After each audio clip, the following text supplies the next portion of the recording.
Instead of working on my book, I've decided to be much lazier and write a page essay, I suppose, which I will go ahead and read about freedom and security, just my thoughts on it. So, without further ado, first we should make it clear to the very few who have not realized this before that freedom and security are diametrically opposed. The reason for this is that the only way that security can exist is in the event that some action is prohibited, as the alternative is that some non-action is prohibited, in which case it would not prevent the undermining of the security. For example, if we were to be secure from murder, we would prohibit people from killing one another under the terms that would qualify for murder. I specify that so that it doesn't necessarily qualify as self-defense if you were to protect yourself from a potential murderer. Now then, in such an example, you lost your freedom to murder, didn't you? Few would find that offensive or unjust, and rightly so. We don't want people to just go around and murder whomever they choose. And a note, prohibitions do not truly stop an action from occurring.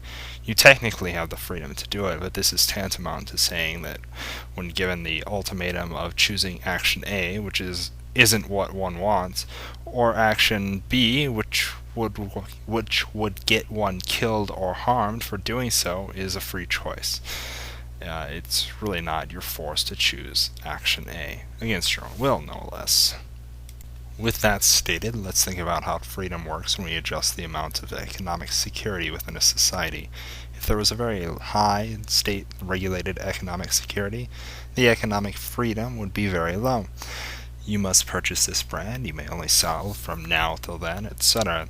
How you buy, sell, and operate a business within the economic medium, which has a large impact on the rest in this day and age, would be regulated to the dot.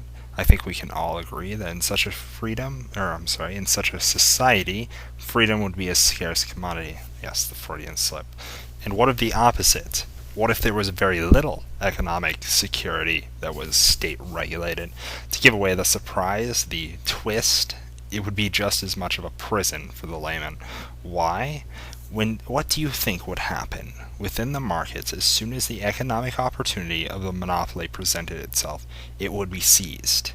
And so too would be the enterprising ventures of young entrepreneurs. The businesses with the monopolies would choke any potential fledgling business to death by dropping their prices so much that the new store just could not compete, and then it would go bankrupt.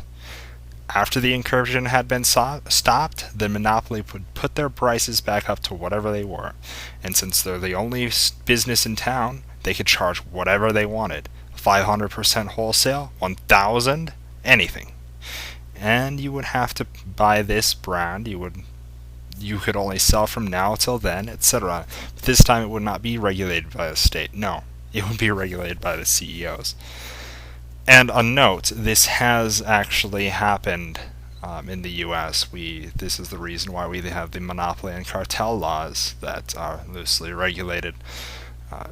In the mid-states, when there was only one railroad, only one brand would, or not only one brand,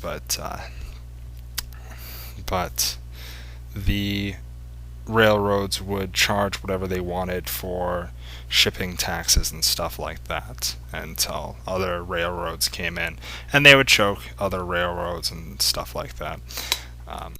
I know that the telephone companies also did similar things. There was a monopoly. I don't remember what the telephone companies was called, the monopoly one, but I know that it was broken up. Moving on, though.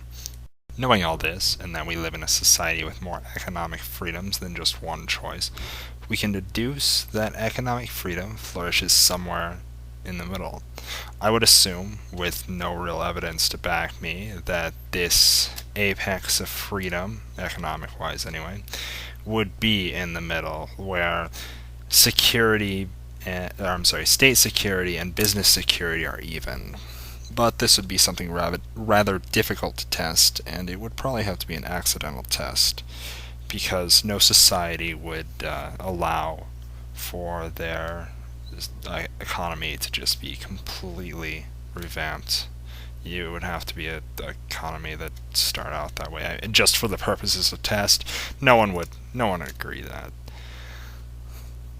But wait, didn't we agree in the beginning that security and freedom are diametrically opposed?